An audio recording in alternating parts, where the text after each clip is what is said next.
Right. As the affirmative stated that cost shouldn't really be a factor in determining whether guns are allowed on campus because how much is the life worth? We can't really put a price on that.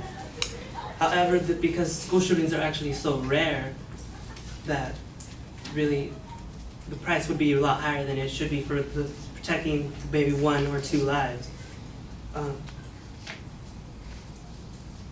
The New York Times found that Scott Whitman, an administrator at the Jackson County School District, there was a committee looking at arming school staff members the year afterward. He said that cost is a factor because to train more than 1 staff member at each school would easily exceed $50,000 a year.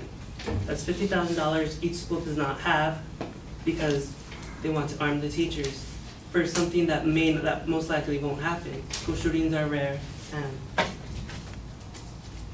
they don't happen often. And the affirmative also said that a teacher's job isn't just to teach students, there's also to protect them.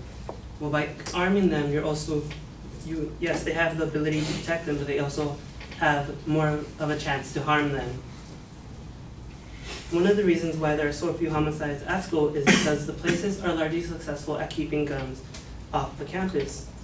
Adult supervision and in very high-risk schools, metal detectors were proven to be effective deterrents. If there's already systems in place to protect the students, why would you add guns to schools, making it more risk for the students than there should be?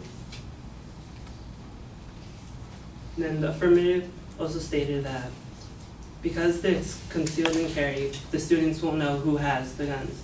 However, not all high schools are large enough to have many teachers, or elementary schools as well. Students are very well at getting information that they probably shouldn't have.